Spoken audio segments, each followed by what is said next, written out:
Hello there everyone, Simon here with another set of Andor reactions to bring you. This is obviously 1 week after the premiere date, and by the end of today's episodes we'll be halfway through the show, which is kind of crazy to think that in 2 weeks time we'll be bidding farewell to Andor forever, and it's only just started. You know, not the biggest fan of these kind of batch releases for that reason. You know, I appreciate getting a huge chunk of Star Wars in one go, but I'd like to make it last a bit longer, if possible. So the first 3 episodes last week I thought were a really good reintroduction to the show, to some of the characters, and to kind of show us how things have progressed in just 1 year since season 1. And again, there was a lot of story in there that I thought was going to be spread over the sort of 5-year span that we were getting before Rogue One. But we actually got quite a few story elements that showed up in the trailer. So we got the stealing of the TIE Avenger, which was basically the first thing that we saw.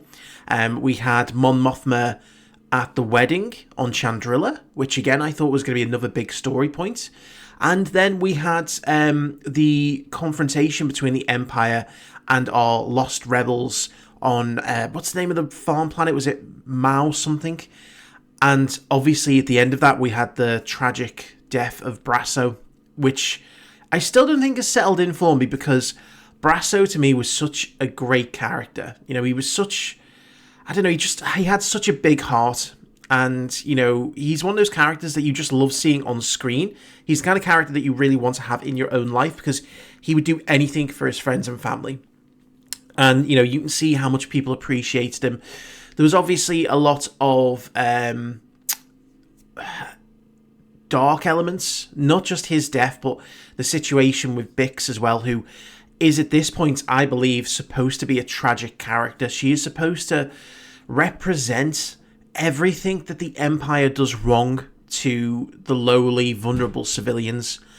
And, you know, she has seen death, she has seen suffering, she's had to leave her home behind, she has obviously suffered assault personally at the hands of the Empire. And I think that, you know, she is supposed to be a character study in tragedy, in, you know, someone who is undeserving of all of these horrible things, but everything just seems to constantly go against her. And again, I think that's what we'll start to realise slowly now, is that there isn't going to be a happy ending for any of these characters. These characters are not going to survive this war, but their sacrifices are needed to make sure the rebellion succeeds. And it all ties back to Luthen's monologue in the first season. You know, he sacrifices his life for a sunrise that he'll never see. That is the quintessential meaning behind Andor. It's showing us these sacrifices.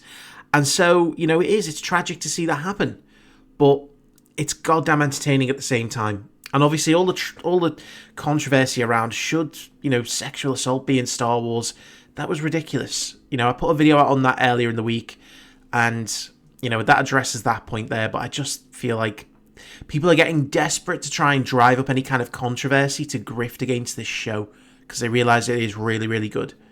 So we're going to jump in. Episodes 4, 5 and 6. Obviously, episode 4 will be up relatively shortly after release on the channel. Episodes 5 and 6 might be a little bit later down the line, just because, again, I'm going to go and sleep and try and get some rest before work, and then I'll work on those later in the day. So make sure you are subscribed if you do want to catch those other reactions. In the meantime, let's jump in and let's watch episode number 4.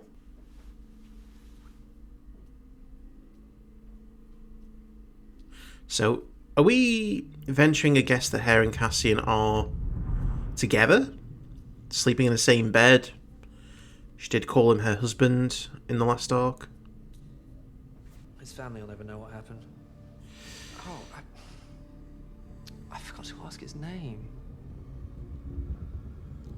Might be a bit late now. She's not only traumatised by what the Empire does, but by the rebellion as well.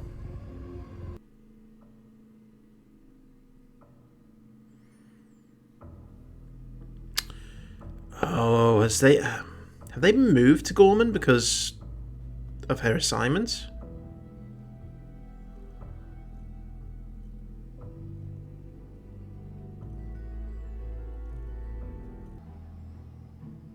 Yeah, I think they're on Gorman because that's where... Oh, they've got a spy. Why? Why would you have spiders on the shelves? And I'm assuming you mean Uncle Harlow? He says you're deluded if you think Gorman was a promotion. His advice is always uplifting. I want to meet Uncle Harlow. See what he's like. Oh, he's in charge of an entire department. Look at him go. Cyril, you've been played. You were here. Is she getting her hair done? You made it back. People died trying for a desk at headquarters. And then they die at those desks. You were here, Cyril. You'd found a woman actually willing to make a life with you, and you just walk away. How is domestic bliss? A relationship. Did he leave Dedra? All of it cast aside. Your gullibility is breathtaking. All this anti-Gormanism, it's not just talk anymore. We're getting new directives every month, and people are getting hurt. You're too close. Oh, is he showing a little bit of sympathy? Well, I'll tell you. That's not going to go down well. In my office, I'm looking at 2 of them right now. They'll be choking down loyalty oaths next week just to keep their jobs.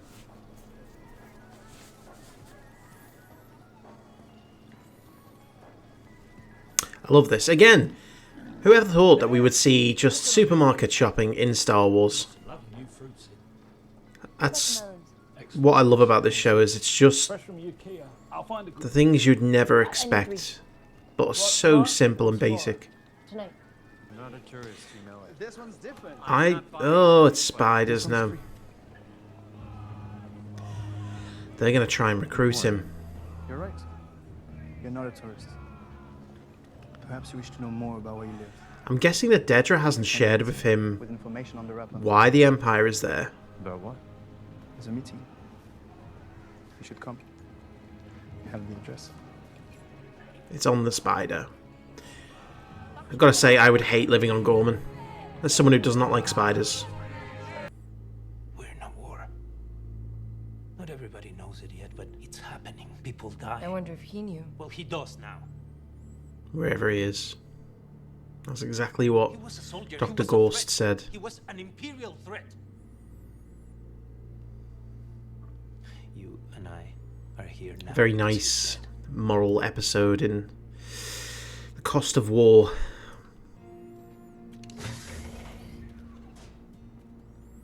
So he's actually going to the meeting. But the funny thing is... No, he's not.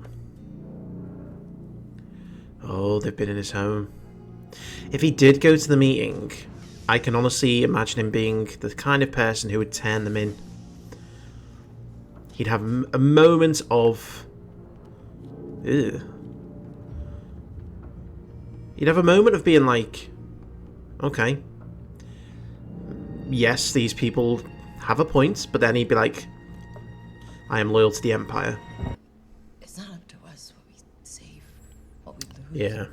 Bix is gonna die. I love you. Like, I can see that. And I regret every second that we didn't spend together. But I'm trying not to count on And that's gonna warp Cassian into who he is. What am I messing up? I can handle more than you think. But he can't accept that right now. This is why you're awake every other night. I'm not Marva. I'm not your sister.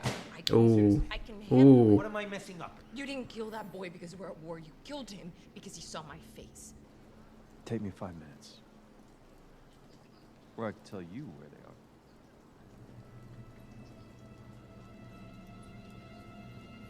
are.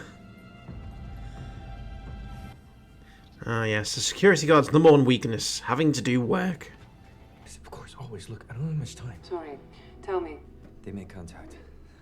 I've been invited to a meeting. A meeting with. Oh, he's undercover. It's public. It's a town hall, but this is... That was intentional. I never saw him as the kind to be a spy. Being watched. They started breaking into the apartment. 75 restricted imperial At weapons. least Lonnie's still alive, still going, Which leaves us where? after all this We're time. ingesting the data. This was 10 days ago. Yes, sir. And you've not done it. We?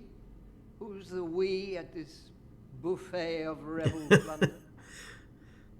It's my sector, sir.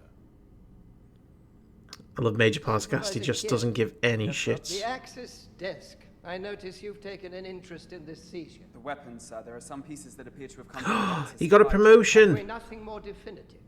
It's what we squeeze from these arrests that matters. No argument there, sir. Hardly the tempo required for effective counterinsurgents. It's disappointing on many levels. I see a variety of You causes. can see just how frustrated he is.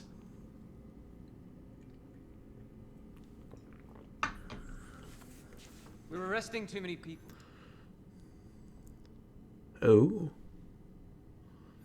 We can't take it all in. Bold. Bold, Lonnie. You've had that 10 days? It's my desk now, Dedra. Oh. Oh, he's no longer the apprentice. You don't call me in? You don't think I could be helpful? I won't hesitate if I need it. Do you really think... I love that he's as cutthroat as everyone else. Andor must be found. How do I repay you? You can buy me lunch. Done. He's still gaining intel then. And he obviously wants to be close to the person who's on Axis so he can keep giving that intel. There's the Senate building in the background. A 38% increase in Gorman. Gorman, of all places. I'm not sure linking anything to Gorman right now is a good idea. It's all internal politics, isn't it? It's all about their own power. Everybody thinks that she's been put out to pasture since Ferrix. What's the obsession with Gorman? What are they after? I don't know. I'm trying to rethink this all with her in the picture. It doesn't make sense. All the propaganda. That can't be ISB. It's too slick. That's outside help. And Miro. Why? She's a hunter, not a spin doctor. Maybe she's oversight. Or what? A smear campaign is an opening move, not an end game. I need the end game. He doesn't know. No one knows. Dopazel Mogardit. Orphic Marchot à Land Umbralège. So this is the secret meeting, which is nicer than I imagined, bigger than I imagined. Mas Blik Vachem Foladis. Sintrang Poj Elmun. Nindagol. Again, L'AIGG Dalit Puster. the blockade. Bodogus en Passport. Mon couple Kleshtondan, Maziglon, Pelschrem. I'm guessing is that an Imperial building they're making? She lost her family in the Tarkin massacre. The Tarkin massacre did happen. Never cast a shadow across the memorial. I was telling you all about that, where he just landed his shuttle on protesters. Is there a law against seeking Imperial counsel? I suppose not. We're drowning in rumors, Cyril. Many people are starting to think this new building is more than just... They just want intel. He's trying to position this as like, we just want information. Well, I have nothing to do with the annex. You must have seen the floor plans. Governments yearn for peace and prosperity. If you are writing a report, make that your headline. So the Empire hasn't fully moved in just yet. They're doing it subtly. Maybe we can do some good together. Donash Badorinex. Doinex. That little gesture just showed them that he's learning some of the culture. Doinex. Maybe that's just a little bit of trust gained. Oh wow, what a shot. Dakar! That's not a place that I was expecting. But would make sense if that's where Saw is. That's how the rebellion knew to set up there. And it's the same base that we see in The Force Awakens. What's more dangerous than Redonium? Not many old pipe poachers out there. Not many who've lived to tell the tale. Oh, is that a converter? Is that a Rhydonium converter? Like, refiner? Teach the variations. Maybe you're like me. Maybe you love the smell of it. And you breathe just a little too deeply. Burn from the inside. Is that why he ends up with... As it melts away. Oh, is that why he ends up with a breathing apparatus in Rogue One? So he's going, isn't he? He's going to Gorman. I don't think we're going to get the massacre this arc, but they're definitely setting the stage for it. Maybe next arc.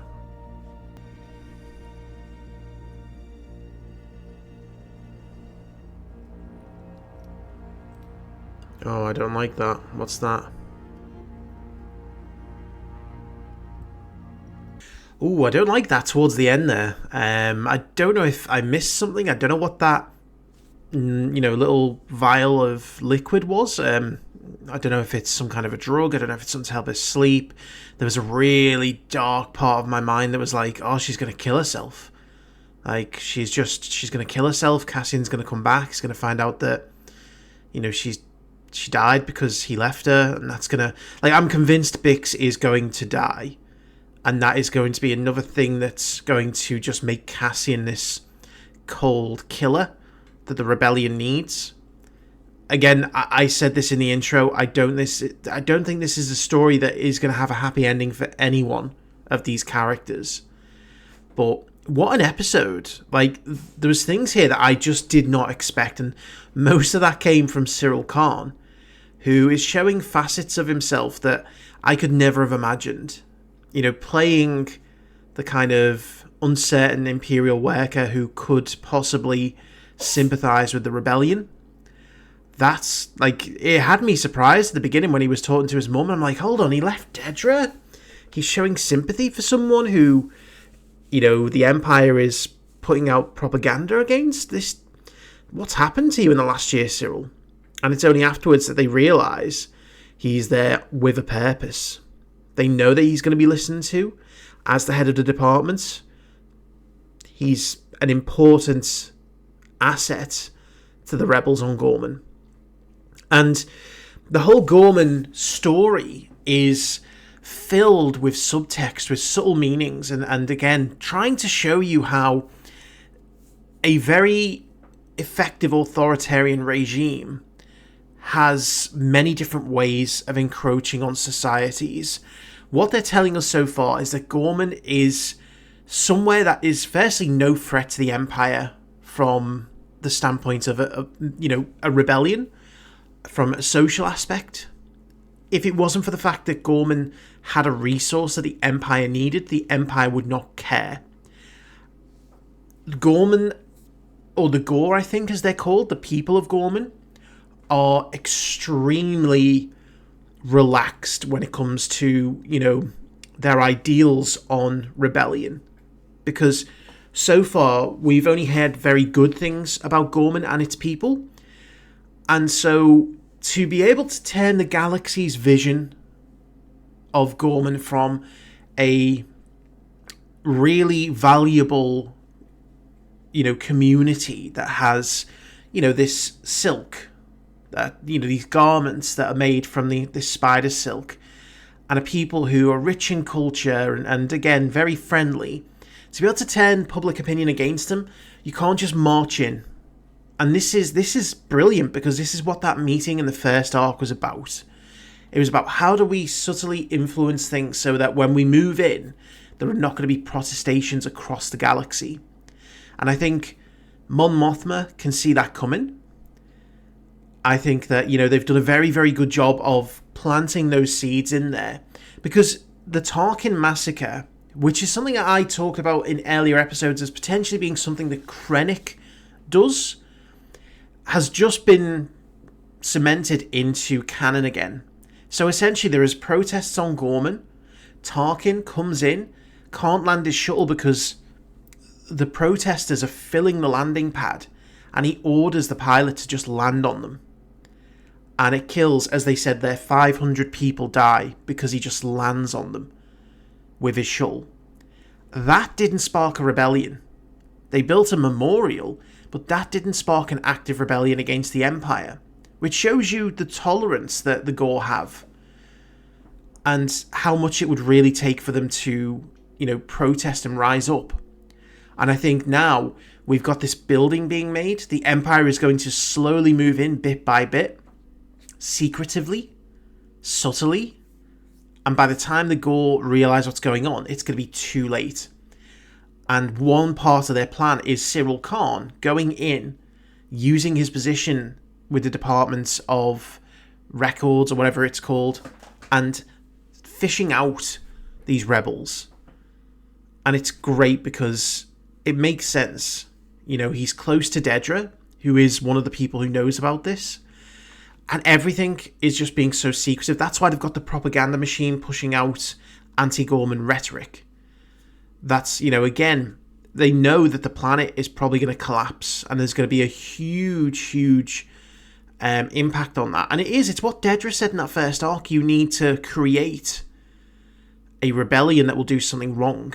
And that's what they're doing here. And it's great storytelling. It's not in your face obvious for the most part. You have to read between the lines. And I love that about what they're doing with it. Because it makes it so intriguing. Because, again, even now I'm thinking, Cyril Khan, the more he gets to know these people, you might think the more he'll sympathise, the more difficult he'll find it to, rat them out and see them brought down. But I don't think Cyril's that kind of person. I think Cyril is so dedicated to the Empire, it makes him the perfect plant. That he won't be affected by those little sympathies. Whereas Dedra could be the other way around. Dedra might end up going, seeing these people suffer, and she might be the kind of person to switch and flip. But even little things like Cyril, learning a bit of the culture with the hand signals and things like that, it's getting him in. He doesn't understand the language, but it's getting him in with the gore. And I love that. That's brilliant. So on one side you've got all of the dark and depressive stuff with Bix and Cassian. They're struggling. But again, I love the fact that they're just living under the Empire's nose. It shows you how, on one side, the Empire is so effective at big things like taking over, planets through subtle means, getting the resources they need, either by sheer force or, again, those kind of persuasive methods. But on the other hand, they are so inefficient and so, bad at the little things. Cassian Andor, they had him in a prison. And they didn't realise it. And now he's living on Coruscant, literally the capital of the Empire. And just by being a little careful, he can live there. The Empire don't realise he's right there. He's hiding under their nose. And again, there's little things in this that I really like. Just seeing a supermarket, in Star Wars. It's those little things you don't expect that actually make you feel quite giddy and like, ooh, that's something we've never seen before. Some people want lightsaber fights. I want a shopping spree in a supermarket. Both have their place. So I really enjoyed this first episode. I thought it was very entertaining. And again, you look at it and not much happened. There was no blasters fired. There was no space battles. It literally was just political intrigue, setting up the kind of seeds and the stage for the next, story to come along, which will lead eventually to the Gorman massacre, but I'm not sure that's going to be right away. I think we're probably going to get the second to last arc being the Gorman massacre. And again, seeing Saw Gerrera show up on Dakar, that was an interesting surprise. Will's obviously found himself in some interesting company. He's got a different way to Cassian and Bix. But I really, really like this episode. So I'm looking forward to seeing the next two. So if you are not, please do subscribe. Make sure you don't miss out on any of the reactions. But thank you very much for watching. And I will see you for the next episode.